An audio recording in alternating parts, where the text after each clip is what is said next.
Okay, stenciling 101. I want to show you guys this up close, personal, with the box, using the stencils and making sure that your stencils work really well on these products, because I know some of you have some trouble with them. So let's just try a couple and I want to walk you through it. After you have your base color painted on your stencil, you have to sand. It's gritty right now, and paint pulls up the grain in wood, and that's what makes stencils leak. There's a couple reasons why stencils leak or your lines aren't solid, because something gets under the stencil and it's not able to seal well, or the paint is too thin and it's leaking under. So to avoid that, very first thing, make sure that you sand. Look at me, I'm a mess. Make sure that you sand. So I'm going to sand all these edges.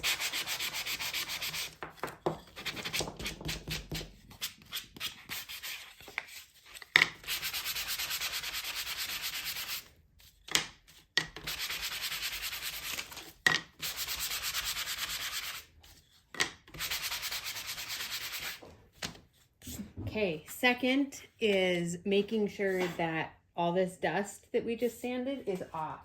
So I like to use a microfiber cloth,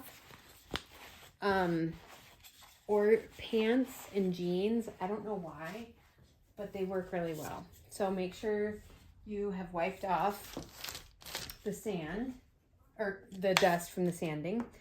Okay, so now it's a nice clean surface. I'm going to reuse this stencil that I have here and just place it on here. I have already used this stencil, obviously. It's dry, but here I'm going to place it again. So I pressed it down nicely, and I'm going to paint the yellow.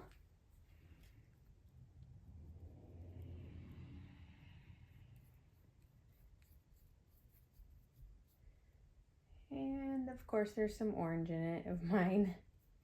My paint trays are a mess. They're covered after doing this. Look at all these colors I mixed.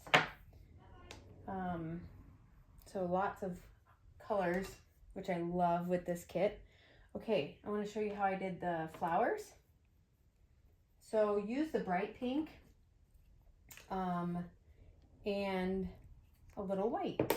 So use a light mix beginning with. So if you can see, yeah, you can see me mixing this. Okay, so see there's the light pink, and I'm gonna go ahead and color in those like that.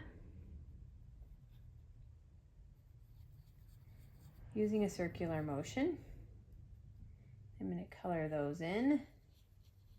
And I'm just filling in the flowers, and they don't have to be perfect. You can see I'm not following super perfect. Okay, now I'm going to take a dab of the dark pink, and I'm just going to circle those.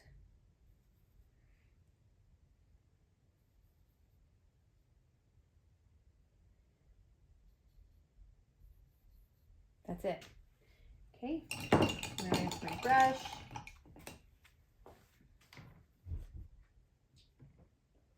And then I'm going to take the green and white, and I do it on the same brush. I don't pre-mix it. And I'm just going to do a little bit of these leaves around it. Right there.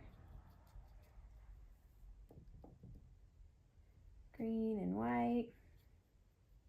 Again, I'm not pre-mixing it. I just take a little dab of each on my brush. Just like that.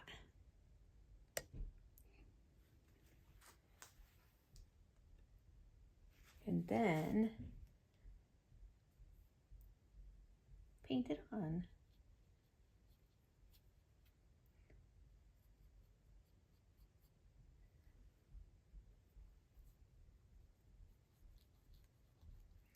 And this stencil I've used a couple times, and I actually haven't even washed it in between, and it's been working awesome. So I know these things work really well. All right, I'm going to turn this towards you so you can see. That should be it. I just painted right here, and the Happy Easter, and a little bit right here. So let me get this so I can hold it.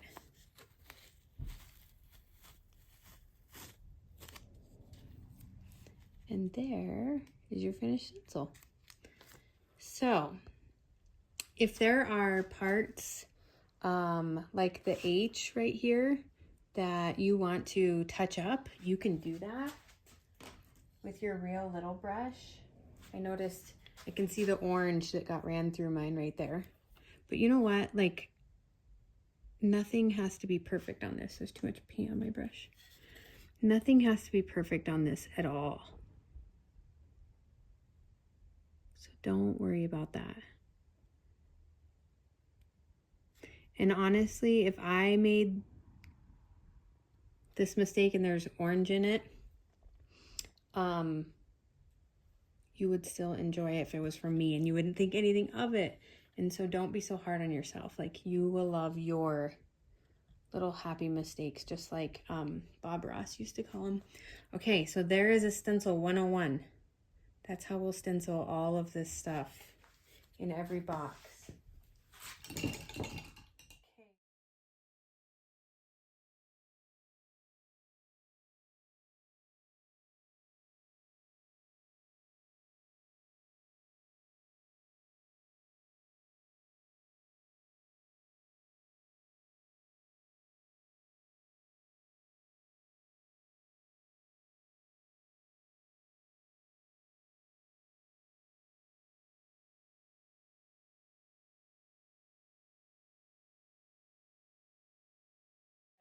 This is a good one.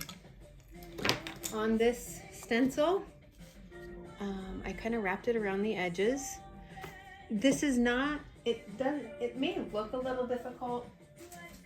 It is not, but I wanted to show you so you're confident in doing it yourself. I had it this way. Okay, here's my stencil. Yes, I just throw them away because, you know, I have gajillions of them, so I just throw them away. But, so stick your stencil on. Don't be super particular about it. Stick it on where you want it. Come down the edge, just like this, okay? And then you can take and fold this edge in and fold this edge in, okay? And then you can paint. If right here you can see that I have it bubbled a little bit, but go ahead and make sure that's stuck down. But also don't fret about the edges too much, and I'll show you why. So then we would just paint our color over. If your stencil sticks together here, just peel it off and separate it. This is why you don't need to worry about your edges too much. So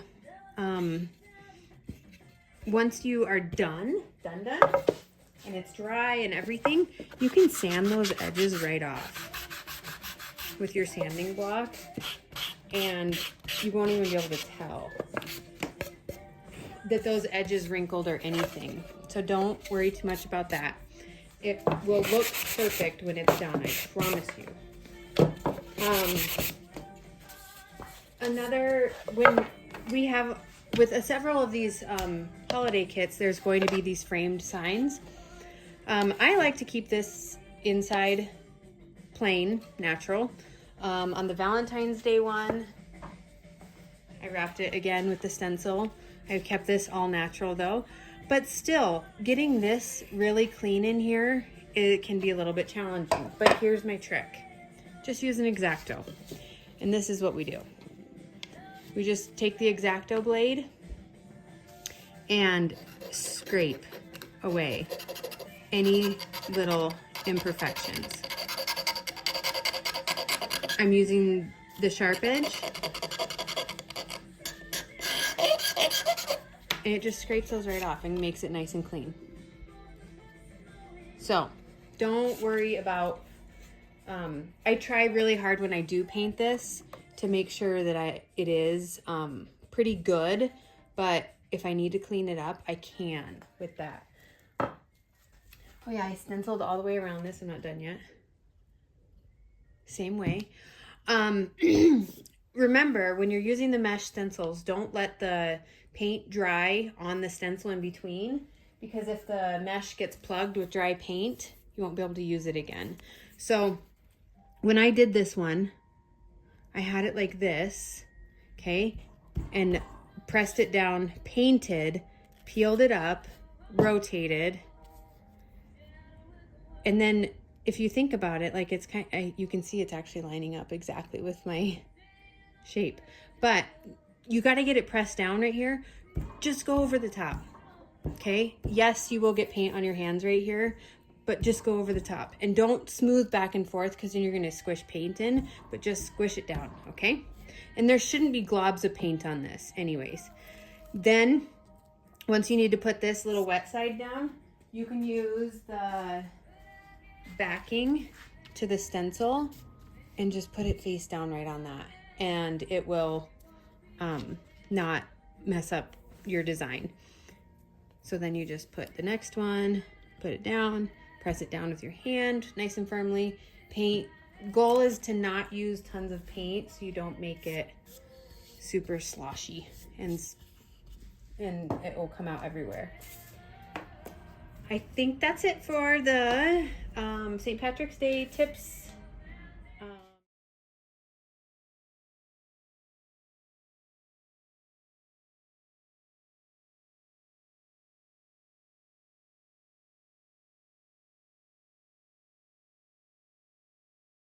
A quick technique on painting the beads, because this is like one of my least favorite things ever. Oh, this camera, I don't know why it's not forward. There we go, sorry. Painting the beads. This is one of my not so favorite things ever. Yeah, not my favorite. So, but I make it easy. I'm separating them into colors. 4, 6, okay. And then I think I want to do all these white, these little dudes. Okay. Oh. Okay, those are all white. These are going to be white. There's all my used stencils. And honestly, they keep working. Until the mesh gets plugged, these stencils will work really well. So they're pretty sweet. And then you can wash them and they'll work even better. Okay, take a plastic bag. You have some, just a Ziploc is perfect. The trick here is to not put too much paint in. If you do too much paint, then you'll end up with gloppy beads. So don't do too much paint.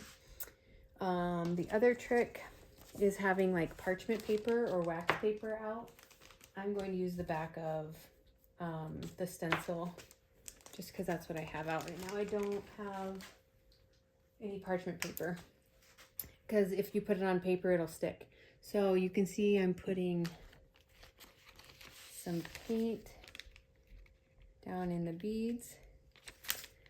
Okay, seal it up and roll it around.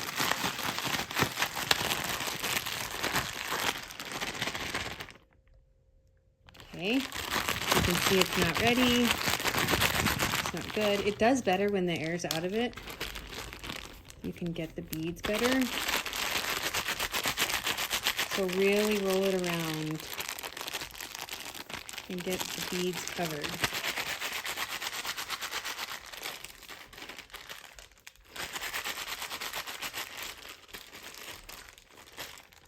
Okay, you can take a peek. They look pretty good. I'm gonna dump them out. And these are a darker wood, I notice, than the rest of this wood. So these might need 2 coats. I think I might throw them in again after this. Okay, so there's the beads painted. Voila, oh my. There it is painted. Okay, so do the same for the eggs. I don't have the best Ziploc bag. Let's use this one. It's a little big, and I'm only going to do one color. I only have one color. But this will be fun because I'm going to do the pink and my white and white together. I'm not even gonna pre-mix it. But look, I put the pink and white together in there. They're gonna be hopefully like kind of tidy-eyed.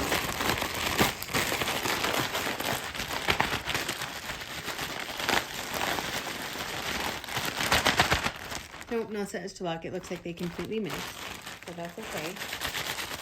But I can feel them in there, and I'm really just rubbing them. Okay. They look good. I think, okay, so I don't love that look for the eggs. I don't like this look. See how they're all kind of uneven? I'm going to set them up like this, let them dry, and probably go over with a brush over them. Oh my.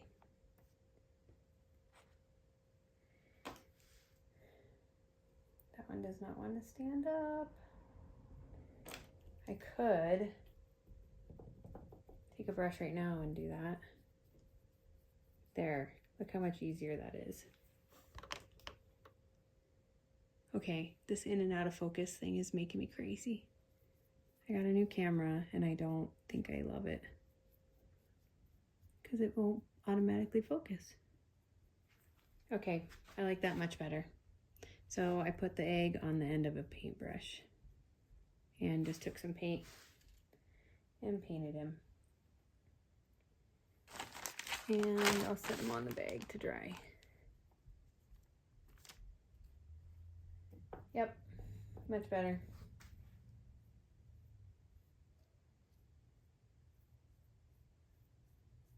Yep. See, you live and you learn. You just learn along the way what works the best.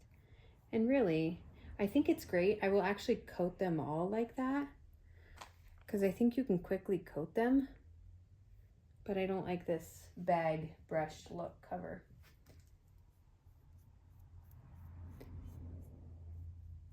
And here I'm still not fully mixing my paint. I like not having perfect colors, and so I just mix them as I go.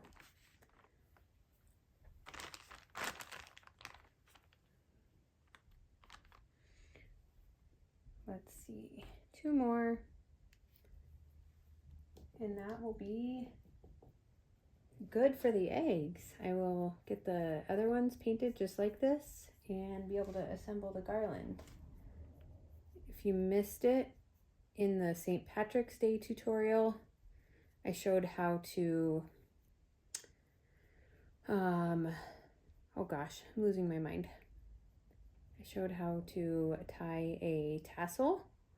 So if you want to do a tassel, that will be in the St. Patrick's Day video and also on your instructions, which I haven't wrote yet. So I will work on those after I get all the pictures ready for it. Is my camera in focus? Oh my, no. Ugh. Okay.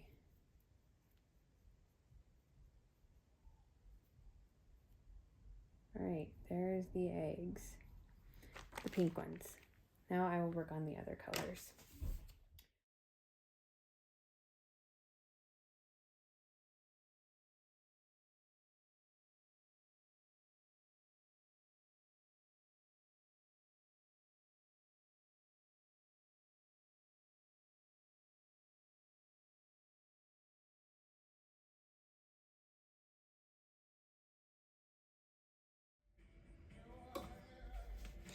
Let's make tassels.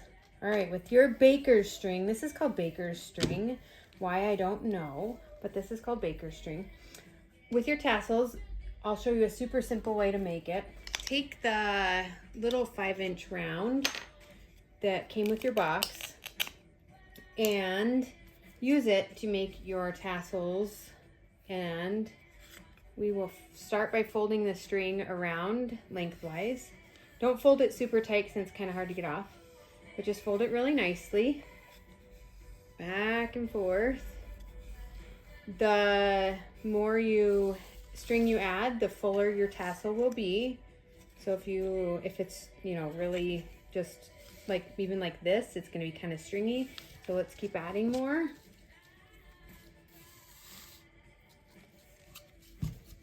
Get it nice and full.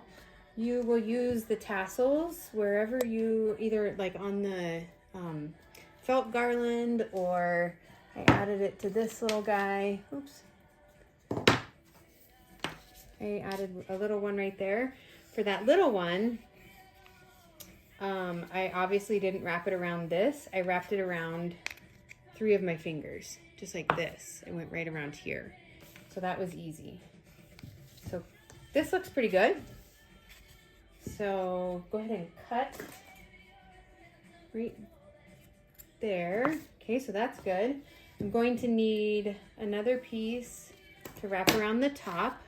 So keep your strings together, but pull it off. And this is where it's nice if you didn't super tighten it. Okay, so keep it like that. And then you're going to want to keep a loop right there in the top. And then take your string here and just start wrapping it around.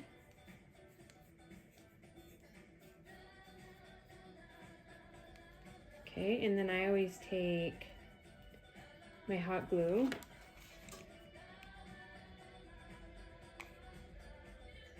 and this holds that string right in place. I licked my finger before I touch the hot glue because then it won't burn, and it makes it nice and clear and flat. You can't see that. Cut this little piece off. Cut this little piece off. Okay, and then cut all of these loops.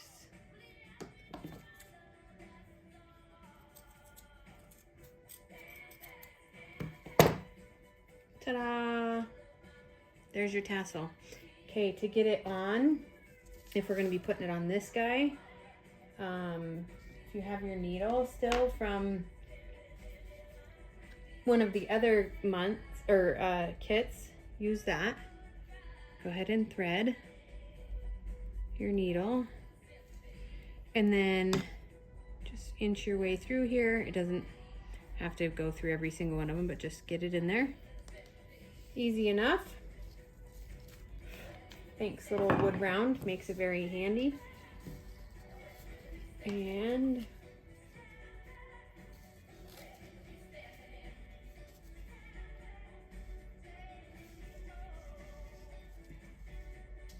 we just tie that sucker on. And I do a double knot. I don't want it to come off.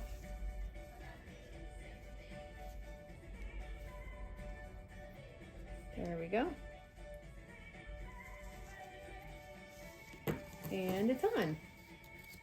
You can take a little tiny bit of hot glue. Again, I lick my finger because then it doesn't burn and it doesn't stick and it keeps it clear. And these little felt balls, like they pick up every little piece of hot glue everywhere. Okay, so there is how you make a tassel. Really super easy. Just make a loop, round your loop, tie your loop with the center string, and then cut the ends, and that's it. I wanted to show you also a couple little tips that I've learned for this kit, which would be to string these little dudes. Go ahead and take your hot glue, and I'm just pretending this is the string, but if you put a little bit of hot glue, again, lick your fingers and then roll it like this, you will make the end of the string stiff enough to be able to, oops, oh, it doesn't like me, there we go. You'll make the string stiff enough to be able to fish through. I did that for both this and this piece.